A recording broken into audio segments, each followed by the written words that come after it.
DWIZ. Nagbabalita ng tama, naglilingkod ng tama. Papalakas ng papalakas, palinaw ng palinaw. Mga balita at impormasyong naiintindihan dahil malinaw mong nalaman. Tutok lang sa DWIZ. Mula umaga hanggang gabi. Updated on air and online. DWIZ. Nagbabalita ng tama, naglilingkod ng tama. Todo Balita, Lunes hanggang Sabado dito sa DWIZ-FM 89.3 News Radio Dagupan.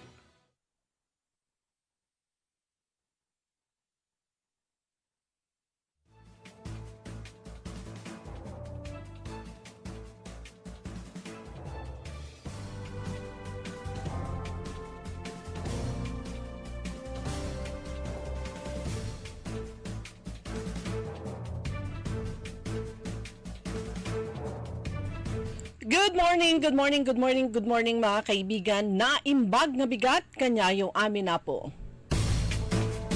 Araw ng Lunes, ngayon ay December 29 at oras na ng ating programang Todo Balita at Komentaryo sa DWIZ Dagupan.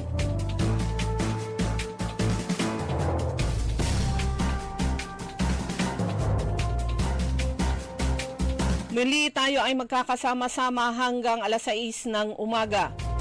Inyong maririnig mga balita kaganapan sa lalawigan ng Pangasinan, sa ibang bahagi ng bansa at sa ibayong dagat.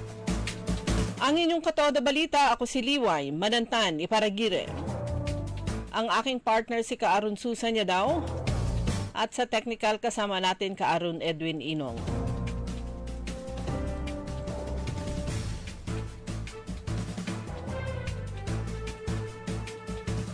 Sa ulo ng mga balita sa Balitang Nasyonal.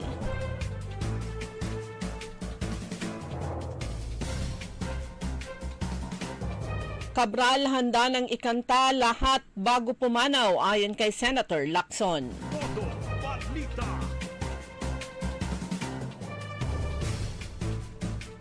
Promosyon ng 16,000 na guro ng Marcos Administration pinuri. Todo Balita. Sa balitang lokal, libo-libong paputok na samsam winasak ng PNP Pangasinan. Todo Balita.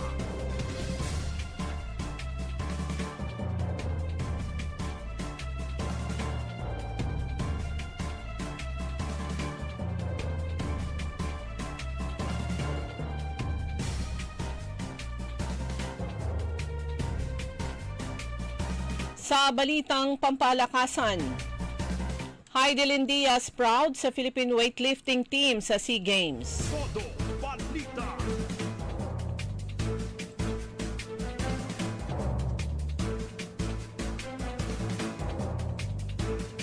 At ngayon sa detalye ng ating mga balita.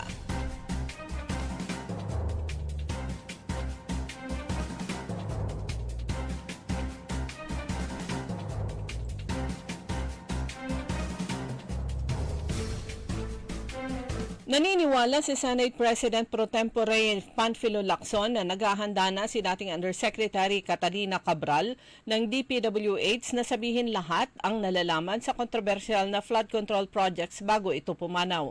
Sinabi ni Lacson na nakipag-ugnayan na si Cabral sa lahat at nagpahayag ng kahandaang magbunyag ng impormasyon matapos siyang idawit ni dating Undersecretary Roberto Bernardo sa isang pagninig ng Senate Blue Ribbon Committee. Matatandaang naiulat na ipinahayag ni Cabral bago siya pumanaw noong December 18 na nakatakda siyang tumestigo tungkol sa Special Allotment Release Orders o SARO, kabilang ang mga dokumentong umano'y nagdedetalye ng 50 billion pesos na halaga ng mga hindi nakaprogram na pagsingit ng pondo sa pambansang budget. Sinabi ni Lacson na base sa mga file ni Cabral, hindi bababa sa 5 miyembro ng gabinete ang may allocables, kabilang ang mga inisyal na ES na may insertion na 8.3 billion pesos. Ang dating kalihim ng DPWH na si Manuel Bunuan ay meron din umanong hindi bababa sa 30.5 billion pesos na alokasyon, kasama ang bilyon-bilyon pang umunoy nakalaan para sa pamunuan ng Kamara at ilang kinatawan ng party list.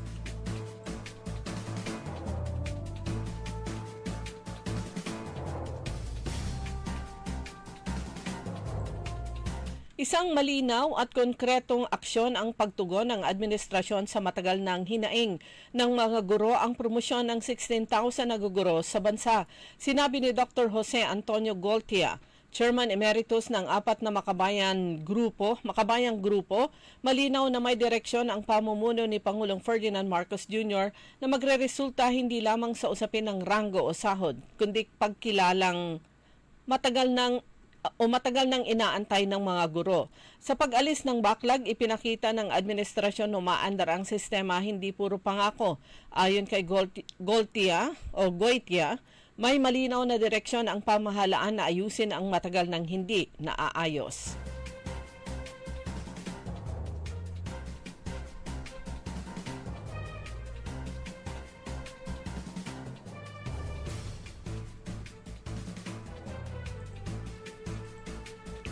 Nilagdaan na kahapon ng mga mababatas mula sa Senado at Kamara ang ulat ng Bicameral Conference Committee sa pakanunukalang 2026 General Appropriations Bill.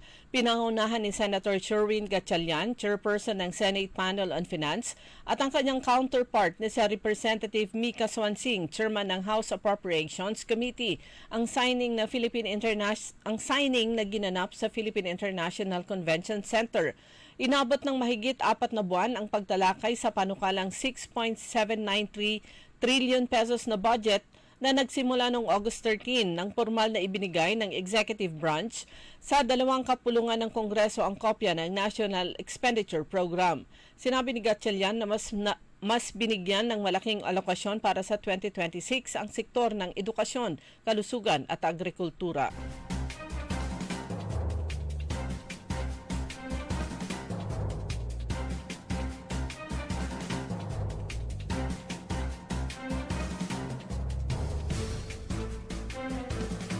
Umapila kahapon ang Automobile Association of the Philippines sa pamahalaan na gawin ng requirement sa mga motorista ang paglalagay ng dash-mounted camera sa kanilang mga bihikulo. Ito'y upang maging mas madali umano ang pagrepaso ng mga otoridad sa footage sakaling magkaroon ng incident ng road rage. Ayon kay AAP President o Automobile Association of the Philippines President Augustus Ferreria, sa ibang bansa ay mandatory na ang dashcam. Dagdag pa niya, ito ay isang paraan na kahit hindi gumastos ang gobyerno, i-require lang nila sa mga nagmamaneho na meron silang dashcam. Kumpiyansa si Ferreira na makakatulong ang dashcam upang mapigilan ang mga driver sa paglabag ng batas trapiko.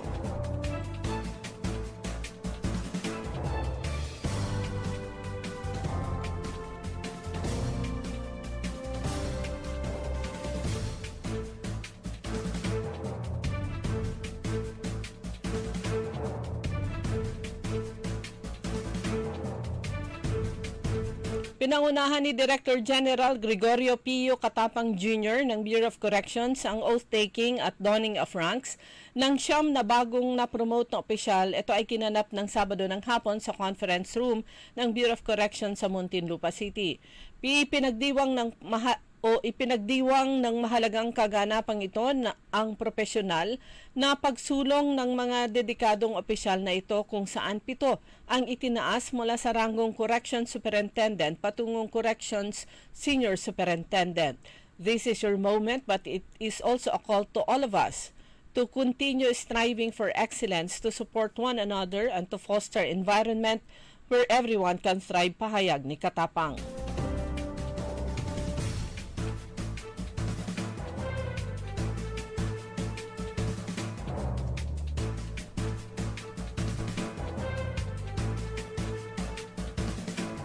Nakatakda na umunong simulan sa susunod na taon ang malawakang rehabilitasyon ng lahat ng istasyon ng Metro Rail Transit Line 3 o MRT3. Ayon kay MRT3 General Manager Michael Capati, kabilang sa mga aayusin ang mga escalator sa buong linya ng tren, lalo na sa May Ayala at Taft Avenue. Gayun din ang mga tiles at mga restrooms. Plano rin anya nilang maglagay ng mga safety platform barriers gaya sa ibayong dagat para sa mas ligtas at komportabling paghihintay ng mga pasahero. Sa kabila naman ng mga naturang rehabilitation, tininiyak ni General Manager Kapati na walang panukala para sa pagtaas ng pamasahe sa MRT3 sa susunod na taon.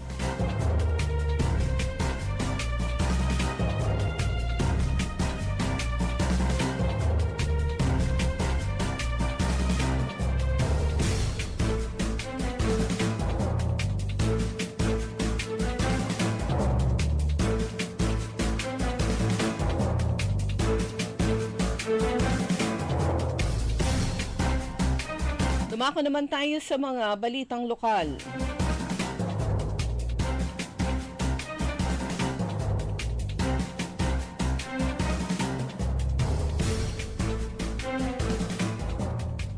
Sabay-sabay na binasa at sinira ng Pangasinan Police Provincial Office sa pakikipagtulungan ng Bureau of Fire Protection kasama ang mga nakumpiskang iligal na paputok at pyrotechnic devices noong December 27, araw ng Sabado. Ito ay ginanap sa Camp Governor Antonio Sison sa Lingayen. Ayon sa Pangasinan Police Provincial Office, umabot sa 10,806 na piraso ng paputok, 100 na boga at iba't ibang kagamitang ginagamit sa paggawa ng paputok ang nasamsam na may kabuang halagang 87,278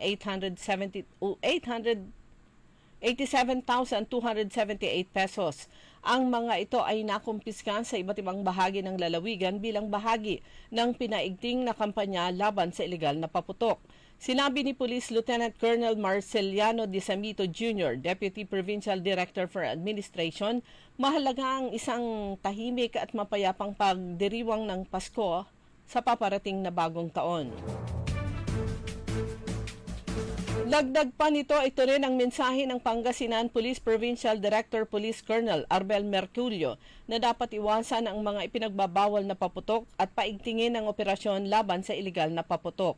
Binigyan din ni De Samito na kabilang sa marching order ng Philippine National Police ang pagkakaroon ng zero incident ng indiscriminate firing kung saan mahigpit na ipinagbabawal ang pagpapaputok ng baril sa anumang pagkakataon lalo na sa pagsalubong ng bagong taon.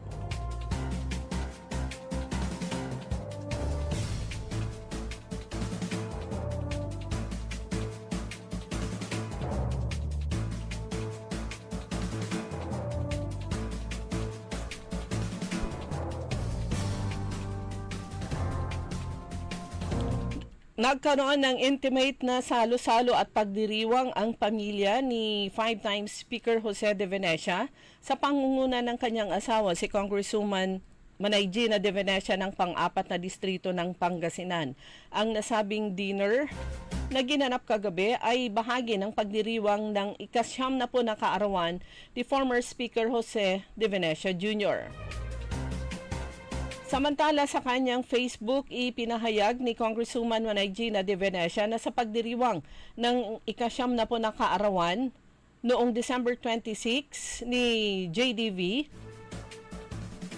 sinabi ni Congresswoman De Venecia na nais nilang ibahagi ang inilathala ni Edward Dalusong mula sa kauna-unahang publication ng Universidad de Dagupan, ang DAYO, Honoring Distinguished Dagupeños, isang mataas na pagkilala kay JDV sa kanyang hindi mahihigitan at napakahalagang kontribusyon sa bansa at sa kanyang napakagandang kwento bilang isang kapuri-puring Dagupeño na may progresibong pananaw, integridad at walang pag-iimbot na katapatan sa paglilingkod sa bayan na patuloy na humuhubog sa bansa.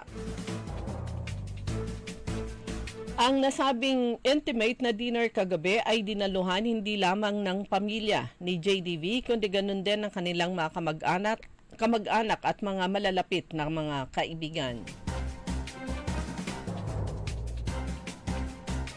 Dumako naman tayo sa mga balitang pampalakasan. Sa kabila ng kabiguang makabuhat ng medalya sa nakaraang 33rd Southeast Asian Games sa Thailand, ipinagdiwang pa rin ni Tokyo Olympics gold medalist Heidi Lindias ang naging kampanya ng Philippine weightlifting team. Kumolekta ang mga national weightlifter ng kabuang 1 gold, 1 silver at 1 bronze sa nasabing meet na nagtapos noong December 20. Ang bumuhat ng ginto ay si two-time Olympic campaigner Elrin Ando sa Women's 63 kg division, habang ang pilak at saka tanso naman ay ambag ni na Albert de los Santos ng men's 71 kg at Cristel Macrohon, women's 69 kg ayon sa pagkakasunod. Minalas ang 34-year-old na si Diaz na makakolekta ng medalya sa women's 58 kg at tumapos sa pang-apat.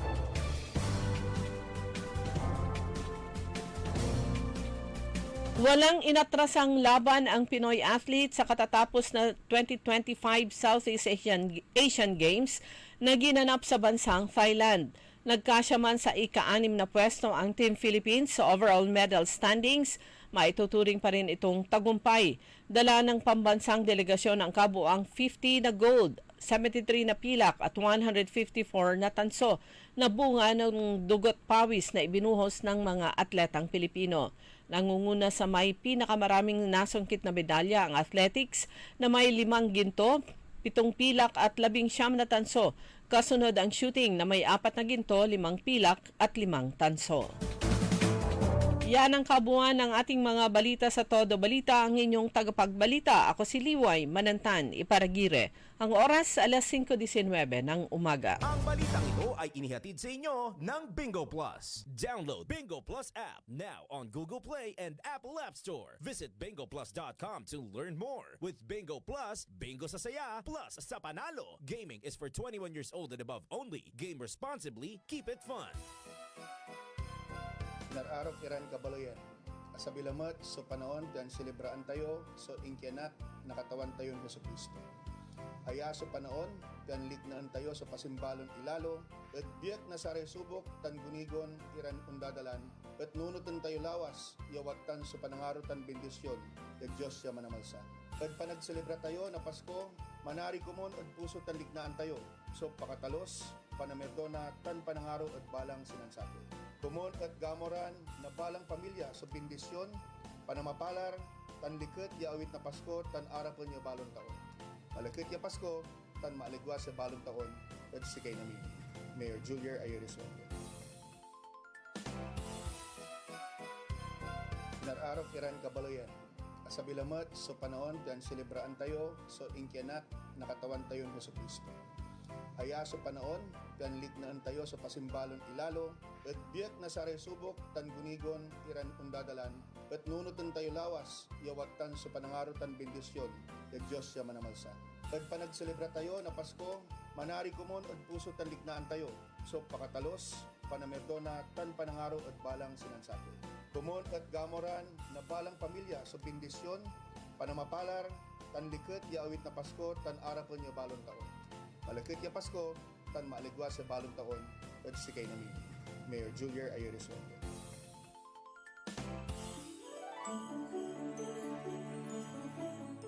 Magandang araw po sa lahat ng masugid na tagapakinig ng DWIZ. Ngayong panahon ng Kapaskuhan, kami po sa pamahalaang lungsod ng Alaminos ay taus-pusong nagpapasalamat sa patuloy ninyong suporta, tiwala at pagkakaisa. Sa kabila ng mga hamon, nananatili tayong matatag dahil sa ating pananampalataya, pagkakaisa at malasakit sa isa't isa. Naway maging panahon ito ng pag-asa, kapayapaan at pagbibigayan sa bawat pamilya. Sa pagpasok ng bagong taon, asahan ninyo na patuloy kaming maglilingkod ng tapat at buong puso para sa mas maunlad, ligtas at masaganang Alaminos. Maligayang Pasko po at manigong bagong taon sa ating lahat.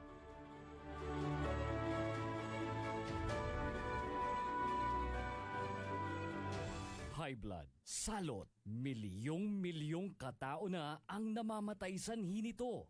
Kaibigan, Baka ikaw na ang susunod. Ni Mrs. Flor de Lisa Barbosa ti Rosario Santiago City. Agtawenak ti 63. Manunga tawen nga aglutluto ako tada karinderyat. Mariknak agpipikal ti imimak iso nga nangagak ti radyo dati agas nga pao di arko. Pinadas ko. Mayat ti epekto na. Duti food supplement nga napadpadasa kon. Awan ti epekto na. Dato'y pao di arko, idi nagtumarak, manungal daw lang, han nga agpipikil ti imakon. Awisen kay nga mangpadas, tapno maikatmat, dagita rik-rik na inyo, saksakitin nyo. Kaya kaibigan, buhay mo'y ingatan. Mag-Aldrich Pau de Arco Herbal Capsule na para kalusugan mo ay garantisado. Masayang pagbati po sa inyong lahat, mga minamahal kong kababayan. Sa taong ito, maaga niyo pong ibinigay sa akin ang inyong regalo sa Pasko.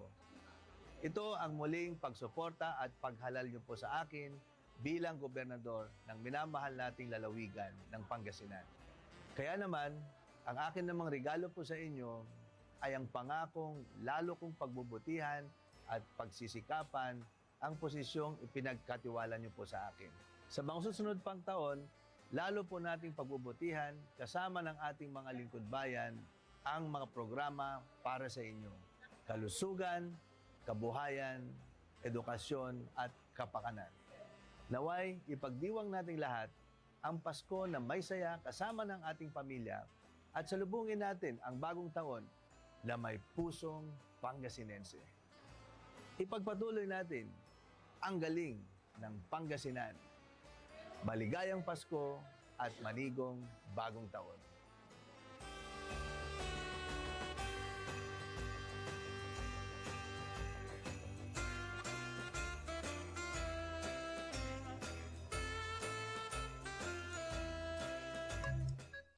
Uy Suki! Manaanap kayo na mamuran sa saliwan? Malinis tan sariwan panangan para agaw-agaw yapon siya no walay okasyon? Walay suggestion meet si kayo. Galila at Macador Market. Yadiman, makasaliw na mamura. Sariwa, tan malinis, yasasaliwan niya karne na baboy tan baka. Manok, sira, pising, tan nanduruman Ricardo para ud panangan. Narumog yung at Macador Market susaliwan na dry goods, groceries, panangan, tan walamat sulakuan na prutas. Anthony Seren so alagaran nyo. Gawa yun nanduruma supon sayo agaw-agaw at Macador Market. Lukas agaw-agaw sa Macador Market. Manlapod alas 4 at palbangon. Hanggang alas 8 yalabi. Bisita kila at Macador Market. Galvan tan Zamora Street. Jad Downtown at Syudad na Dagupan. DWIC. Oras na po natin mga kaibigan, alas 5:25 ng umaga sa pangalawang bahagi ng Todo Balita. Kasama nyo pa rin Liway Manantani para Giren. Ngayon po ay December 29. So deklarado po ng Malacanang na walang pasok po ngayon at saka sa January 2. Araw ng Biyernes. Dahil eto namang 31, wala talagang pasok. Tapos syempre, itong Saturday, Sunday, January 3 and 4, weekend. So talagang mahaba po. Pero yung mga bangko, yung mga government banks, may mga bukas po sila. Dahil considered po silang essential. Ayan, yung mga government agency sa mga barangay na ang banking institution nila ay yung matik yan sa land bank, sa iba pang ay yung mga kinakailangan nilang mga financial transactions na dapat nila o kailangan nilang gawin ngayon ay importante na bukas ang mga banking institutions. Kagaya ng land bank, ayan, bukas po yan.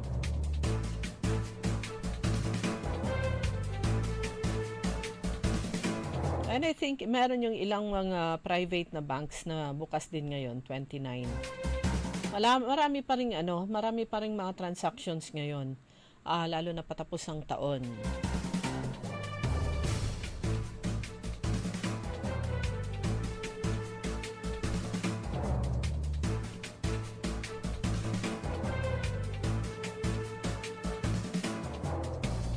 Sa Region 1 Medical Center, mga kaibigan, inihayag po ni Dr. Roland Mejia yung kahandaan even before ng Region 1 Medical Center sa pagsalubong ng bagong taon at pagtanggap kung sakasakali man may magkaroon ng merong mga biktima ng ng mga paputok. So ready po sila, hindi lang yung kanilang mga personnel, kundi ganun din meron din silang mga ambulansya at saka syempre yung mga gamit, yung mga supplies na gagamitin.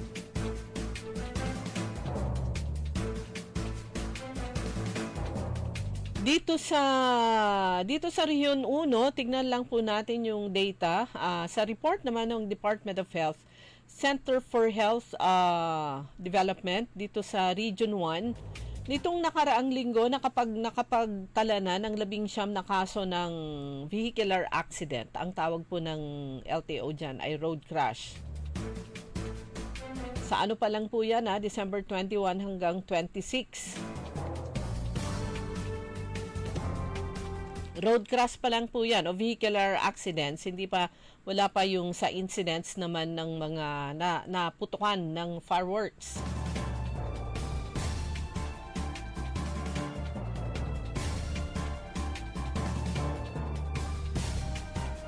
Ayon sa mga data na mula naman sa provincial DOH offices, provincial health offices at mga ospital, na early on na naka-heightened o naka-alert na sa health emergency. Ito po yung tinatanong na health emergency alert responding system at online national electronic injury surveillance system. So kung meron pong mga dinadala sa ospital, yan po ay sa pribado man o sa government hospitals, automatic na po na yung information ay dapat nilang i-submit o i-report dito sa dalawa. Health Emergency Alert Reporting System at saka sa Online National Electronic Injury Surveillance System. At meron ngang kampanya ang DOH, ang tawag po nila doon ay Healthy. Biyahe na healthy. Na dapat itong paglalakbay natin ninyo ay dapat na safe. Pero siyempre kabilang sa mga paalala sa lahat.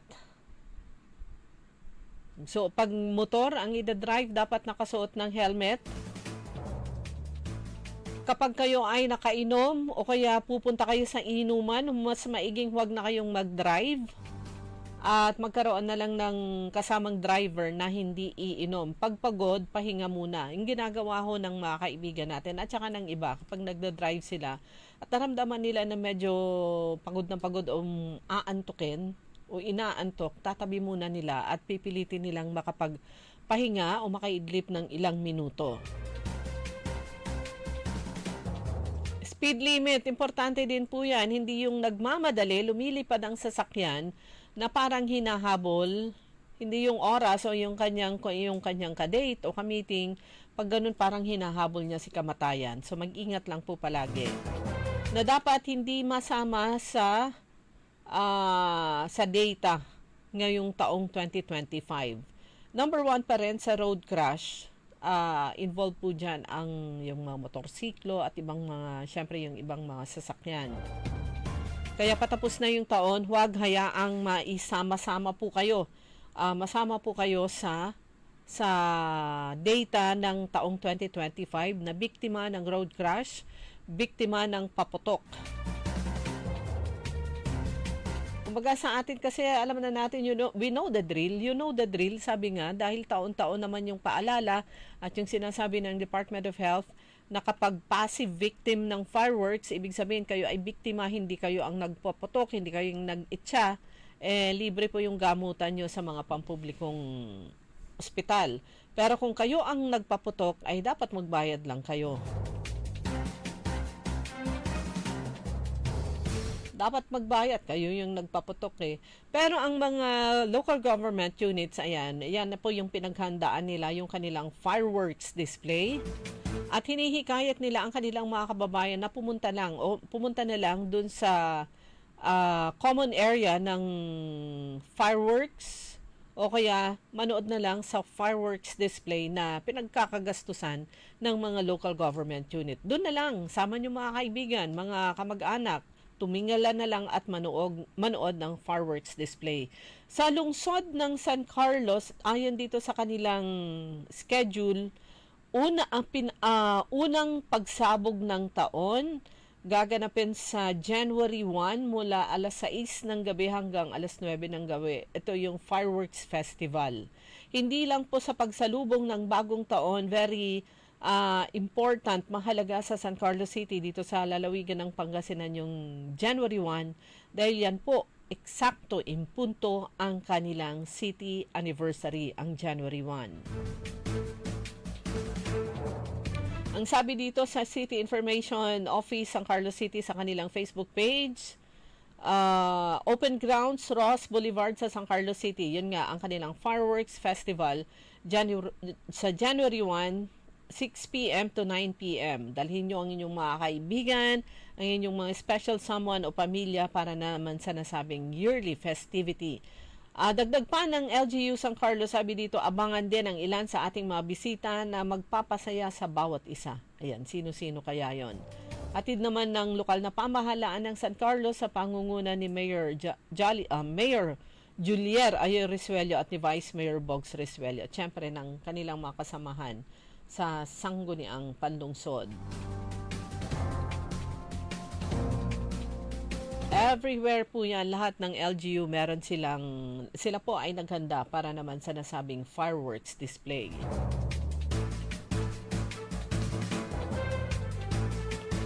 Puntahan lang natin yung kapitbahay naman nila. Ito pong maliit lang na bayan ng pangalawang distrito ng Pangasinan, nasa gitna ng San Carlos City. Tatlong malalaking bayan, San Carlos City, Malasiki at saka Bayambang. Ang bayan ng Basista, meron din silang fireworks display sa January 1 alas 7 ng gabi.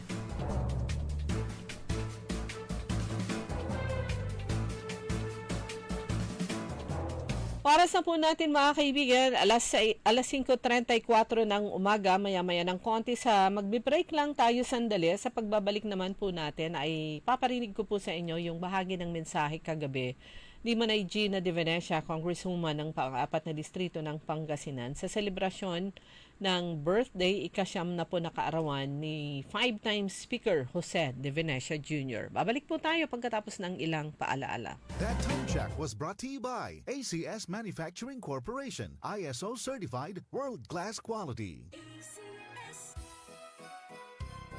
Nararaw kiran kabaloyan.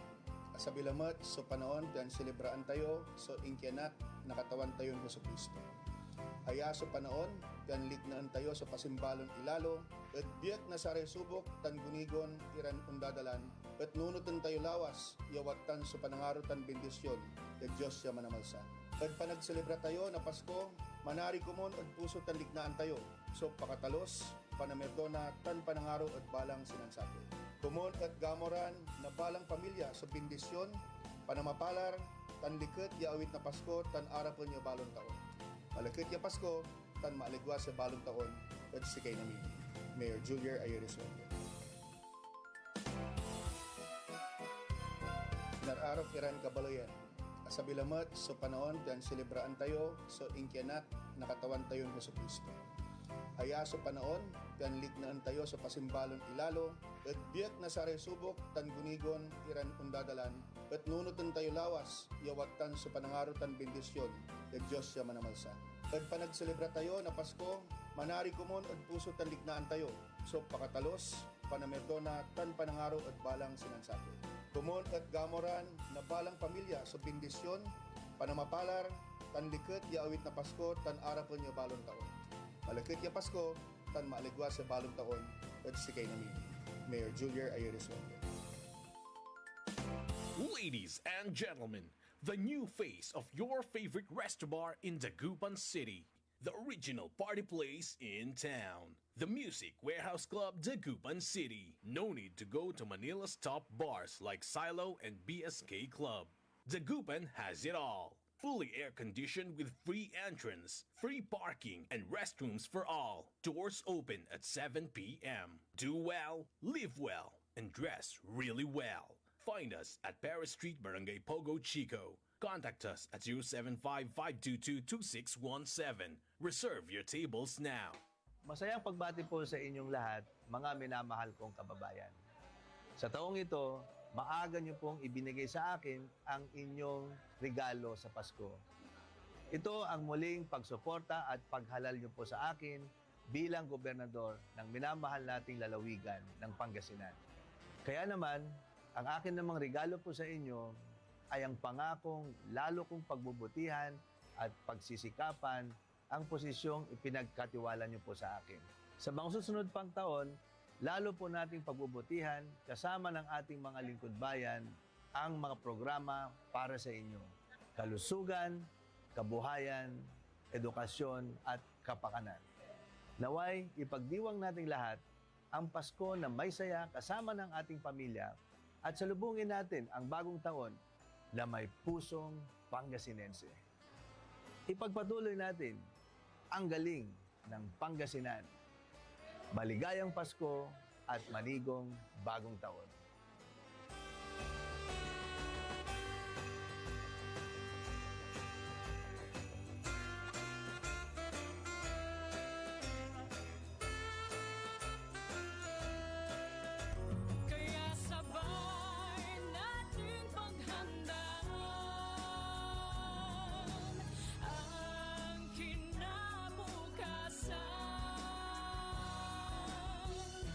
Fortune Life, maaasahan mo tapat ako sa aking pangako. Para sa compulsory insurance coverage for agency-hired migrant workers, Fortune Life Insurance, securing your tomorrow today. Hoy mga suki, hanap nyo ba ay mga murang bilihin, malinis at sariwang pagkain sa pang-araw-araw at handaan tuwing may okasyon? May suggestion kami sa iyo. Tayo na sa Macador Market na kung saan inyong mabibili ang mga mura, sariwa, malinis at ligtas na bilihin tulad ng karne ng baboy at baka, manok, isda, gulay at iba-ibang sangkap sa pagkain. Matatagpuan din sa Macador Market ang dry goods, groceries, eateries at fruit section. Kaya ano pang hinihintay nyo? Gawing bongga ang handa mo everyday with Macador Market. Macador Market is open from 4 a.m. to 8 p.m. Visit us at Macador Market, Galvan Street at Zamora Street sa downtown, Dagupan City. DWIZ. Liway Manantan At Isusan Yadaw sa Todo Balita. Alas 5:39 na po ng umaga at kayo pa rin po ay nakikinig sa ating Todo Balita. Kasama niyo po Liway Manantani Paragiren. Kahapon nga po yung isa pang selebrasyon para naman sa 90th birthday ni 5-time Speaker Jose De Venecia Jr. at ginanap ito dun sa Manila. At syempre andun yung kanyang pamilya sa pangunguna ni Manay Gina De Venecia, yung kanyang mga anak, mga apo. Although si former Congressman Christopher De Venecia ay hindi nakauwi, nasa UK dahil naman siya po ay nag-aaral. Andun yung mga malalapit na mga kaibigan, mga kamag-anak. Meron syempre yung mga kababayan niya dito sa pang-apat na distrito ng Pangasinan. Andun po ang dumating yung mga opisyalis ng Mangaldan. Andun din ang mga taga-Manawag, taga-Dagupan. Hindi lang siguro natin kilala pero meron din siguro mga dumating mula sa San Fabian at saka San Jacinto. Yan po yung mga sakop po ng pang-apat na distrito ng Pangasinan. Andun din kagabi si Vice Governor Mark D. Guzman Lambino na kanilang inaanak sa kasal. Ayan, si Vice Governor Mark D. Guzman Lambino. Si Congresswoman Rachel Arenas, ayan, andun din kagabi. At kasama syempre si, lakas-lakas pa niya at ang ganda-ganda pa rin, si former Congresswoman Rosemary Baby Arenas. Isang malapit na kaibigan nila, Senator Loren Legarda, andun din. At syempre, ang kababayan natin, si Secretary Conrad Estrella III ng Department of Agrarian Reform. At marami pang iba. nakita din natin kagabi, it's been a long time na hindi natin nakita si retired General Esperon at si Doktora, yung kanyang asawa, andun din kagabi at marami pang iba. Pero nung eksakto sa araw ng kanyang kaarawan, nung December 26, syempre as in naging tradisyon na po yan na nagse-celebrate si Speaker De Venecia ng kanyang kaarawan dito sa lungsod ng Dagupan. At yung isinulat nga, ang sabi nga po ay yung kaarawan, sa mensahe ni Manay Gina De Venecia sa Barangay Night dito sa Dagupan, sa bahagi po niya ng City Fiesta ng lungsod. Sa mensahe ni Manay Gina De Venecia that night, sabi niya, kaya sa Dagupan laging nagdarapos ng kanyang kaarawan si JDV sa isa kadahilangang eto nga yung kanyang first love. Mahal na mahal niya ang lungsod ng Dagupan. Kaya yung barangay night nung December 26 dito sa Dagupan ay hindi yun ordinaryong gabi. Dahil isang espesyal na gabi, sabi nga, at reunion ng isang malaking pamilya at napakainit. As gaya ng mga nakaraang taon, as always, napakainit yung pagsalubong at pagtanggap kay Speaker Joe tuwing barangay night na yun mismo yung kanyang kaarawan. Pero ipaparinig ko po sa inyo yung mensahe po kagabi naman ni Manay Gina De Venecia sa nasabing birthday celebration, ika-siyam na pong kaarawan ni 5-time Speaker Joe De Venecia. Siya po ay nasa wheelchair.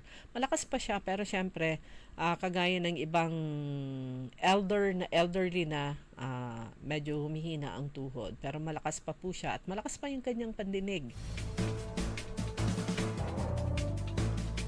So eto na po si Manay Gina De Venecia sa kanyang mensahe kagabi sa selebrasyon ng ika-siyam na po na kaarawan ng kanyang asawa, si 5-time Speaker Jose De Venecia Jr. 1987, when an older and wiser JDD parlayed into national consciousness as a key figure in the 1987 Congress. I witnessed how it was the start of a feat in Joe's political career, unrivaled by any other legislator in the Asian region.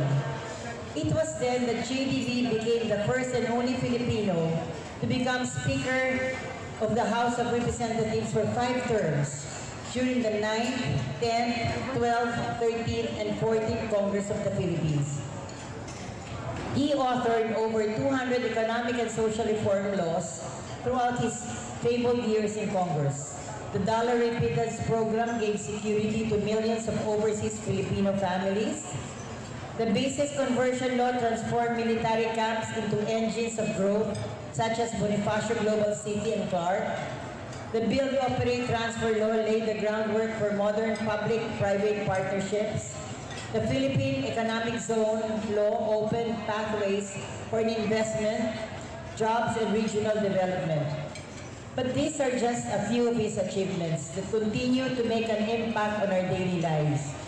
Probably even more notable was his active pursuit of peace, the fulfillment of a youthful promise he made to himself of bringing peace to the world. He helped quell the series of coup attempts that beleaguered the Aquino administration. In the early 90s, he also reached out to insurgents and secessionists, from the RAMNU to CPP, NPA, to the MNLF and the MILF. He crossed deserts to meet Muammar Gaddafi, convinced that dialogue could succeed where the force has failed. His vision transcended borders to institutions as he founded and nurtured the International Conference of ASEAN Political Parties, the Asian Parliamentary Assembly, the International Association of Parliamentarians for Peace, the Asian Peace and Reconciliation Council, and his Interfaith Dialogue Initiative at the United Nations.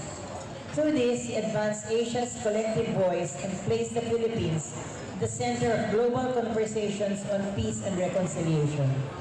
Yes, indeed, the boy who grew up in a town that farmed fish has now gone around the world to cultivate peace. Together, Joe and I achieved many triumphs, but also suffered heart-rending losses. the most painful of which was the loss of our beloved daughter Casey in 2004. But by the grace of God, together we healed from this grief, trusting in God's will, for together as one with God as the center of our lives, we feel no trial is insurmountable. Looking back, we are immensely grateful to God and the Filipino people, especially our constituents in the 4th District of Pangasinan, for the opportunity to have taken part in some life-changing events in our country's history. 90 years is a long arc of a life, and for some time now, I see his steps moving slower, his voice getting softer, his once inexhaustible energy tempered by the years. Yet though time has claimed its due, JDD at 90 stands tall as a man whose journey in history is marked by a steadfast dedication, outcome-driven leadership, and a relentless pursuit of peace and sustainable progress. And as twilight descends, his legacy endures, glowing softly with the light of a life well lived, exactly as he dreamt it, a statesman, a peacemaker, and a global Filipino. To our kabalayans in Pangasinan, JDV isn't just a political figure, but a source of immense pride. To our kaanaks in Dagupan, JDV is a hero. To me, marrying Joe was the turning point of my life. Our marriage broadened my world, changed the direction of my sails, and gave me renewed purpose. Joe is my one-true treasure in life.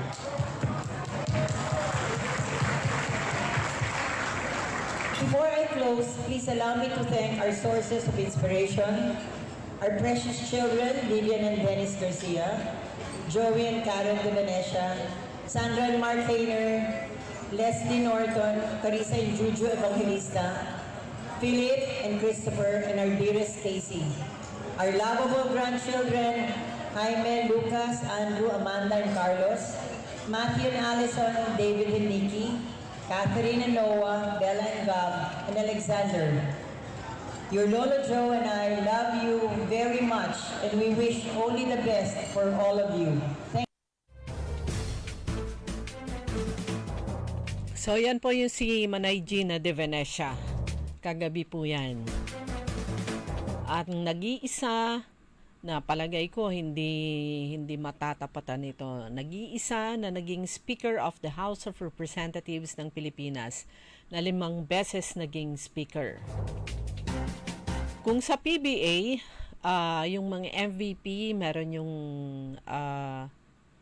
nasasurpass yung record ng ibang MVP, most valuable player. Pero sa ngayon, ang pinakamataas na, pinakamalayo na si Junmar Fajardo. Nakailang MVP na yan.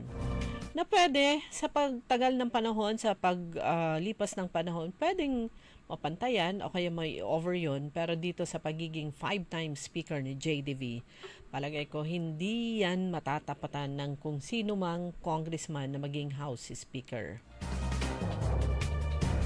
10 minuto bago mag-alas 6 ng umaga, mga paalala po, kasama na dyan sa mga may mga alagang aso, pag-iingat at iwas stress, tips para sa fur babies. Ayan, tignan nga natin to. Sino na ba nagbahagi nito? Ibinahagi ng Animal Kingdom Foundation. Ayon kay Attorney Heidi Marquez Cagiwa, Program Director ng Animal Kingdom Foundation, delikado ang paputok sa mga aso at pusa dahil sensitive ang mga hayop sa tunog nito. Sensitive ang kanilang mga tenga. Kanya naman sa, ito pong, ngayon pa nga lang, di ba? Meron ng paisa-isa na paputok. Mararamdaman nyo ang lakas ng tibok ng puso ng inyong alagang aso. Parang yung aso naming si Hearty.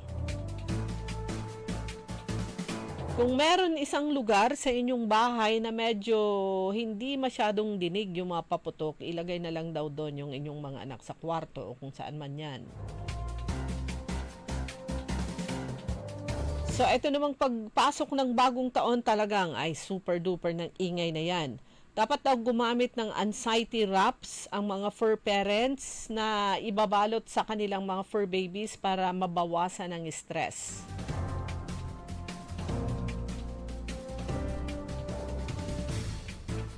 Yung ingatan din yung mga pagkaing ibinibigay sa mga alagang aso, iwasan ang pagbibigay ng oily at saka toxic foods.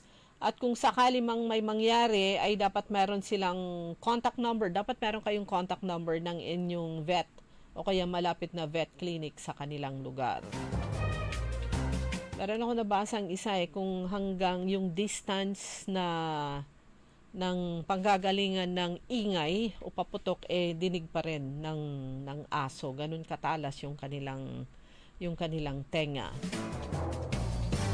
Samantala, gusto ko ring ibahagi sa inyo to. Parang first time kong nakabasa ng ganito. Ito naman ay post ng GMA Public Affairs. Meron daw shipwreck sa Pangasinan na hindi gaanong malalim. Ang kinalalagyan nito, 10 feet lang ang lalim, sabi dito. Ito ay matatagpuan daw sa bayan ng Dasol na pwedeng sisirin ng mga nag into scuba diving. Lalim nito ay 10 feet lang. At mapapanood sa kailan kaya ito? Natapos na kaya? Magandang panoorin to sa biyahe ni Drew.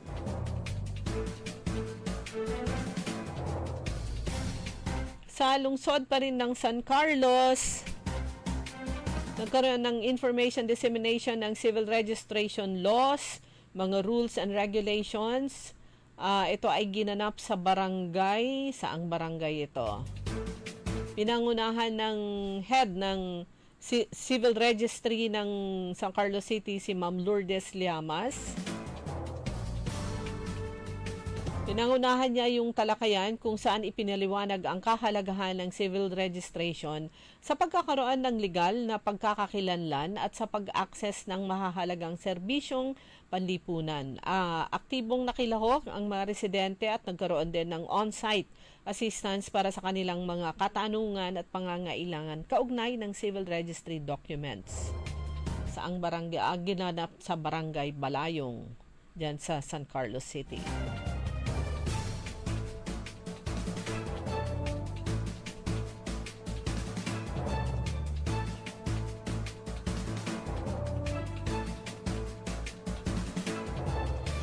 Inaabangan ngayon at gustong mapanood ng marami, kasama na ako, itong pelikulang Imperfect. Ito ay kwento naman. Ang story nito ay umiikot sa mga may Down syndrome. At syempre yung mga bida doon ay mga kabataan na merong Down syndrome. At lahat, hindi halos, lahat ng mga reactions na nabasa po natin pagkatapos na maipost nga ito, yung pagkapanalo nila sa Facebook, lahat positibo. Na ito yung inclusivity, dapat nabibigyan din sila ng pagkakataon, parang ganyan, kaya naman nilang mag-acting o mag-act. Equal opportunity para sa lahat. Siguro it's worth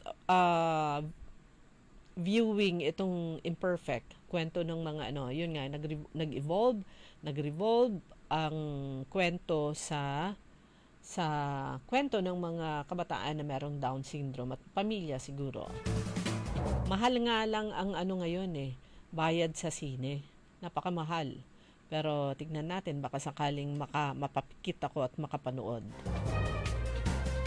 Ito naman, good news din. Ito, sinusubaybayan ko rin ito.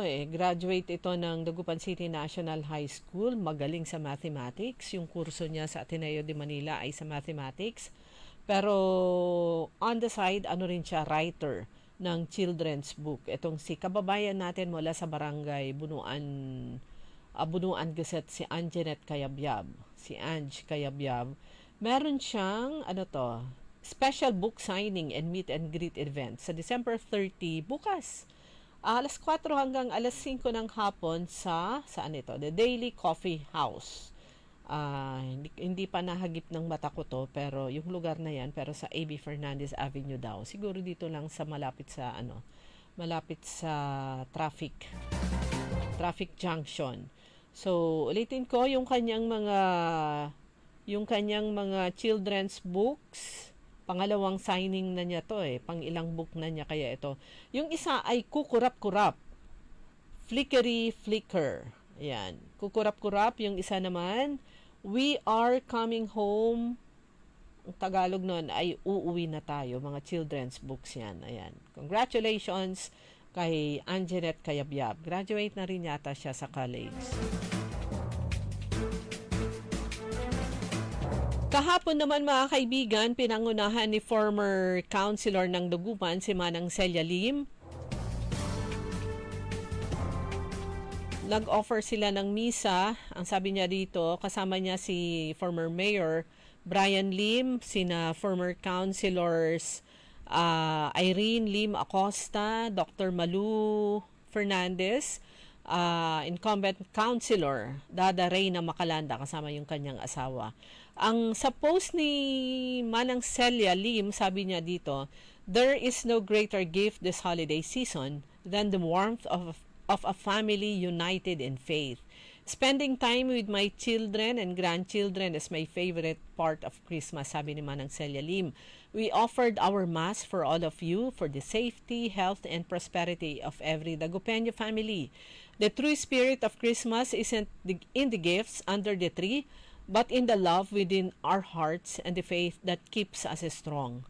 From my family to yours, may your homes be filled with the same peace and joy that only Christ can bring. Yan po, mula naman kay Manang Celia Lim, former councilor ng Dagupan at syempre ang mula naman sa Magic Group of Companies.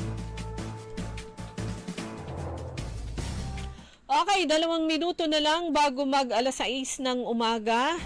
Good morning kay Mama Taen Tropa dito sa Dagupan at syempre kay DC Vian Venice Chua, kay District Chairman ng District 379, si DC Mary Jane Mejia. At mga kasamahan din po namin sa Inner Wheel Club of Downtown Dagupan. Magandang umaga po sa inyo. Ganon din kay Ernesto Mosada Jr., Gemma Sibayan Busto, kay Sofia Mamaril Matias, pangalan na nito? Kay Marie at Nino doon sa Dagupan, mga listeners natin sa iba't ibang barangay, at Chicora Aquino at Kuya Mar dyan sa Tabang. Kay Madam Rose Ke, good morning. Mga kabarangay ko dyan sa may Mayombo, Dagupan City at doon sa Kabilauan, Bayan ng Lawak. Kuya Benji Tan, good morning. At saka kay Atimel at kay Khalil. At sa lahat ng nakikinig po sa Todo Balita at syempre sa DWIC Dagupan, isang napakagandang umaga po sa inyong lahat at sa lahat naman na mamamalengke na naman para naman sa kanilang ihahanda sa pagsalubong ng bagong taon. Yan, mamamalengke na ng mga ingredients at saka yung kanilang ipapamudmod na mga barya. Ang barya na ngayon ay 20 pesos. Ganun eh. Ang tabayanan po ang Orly in the Morning. Susunod na po yan. Makakasama niyo po si Ka-Aron Orly Navarro. Sa ngalan ng aking partner, si Ka-Aron Susan Yadaw at sa technical, si Ka-Aron Edwin Inong. Ako po si Liway Manantani Paragire. Isang napakagandang umaga ng Lunes sa inyong lahat. Ang balitang ito ay inihatid sa inyo ng Bingo Plus.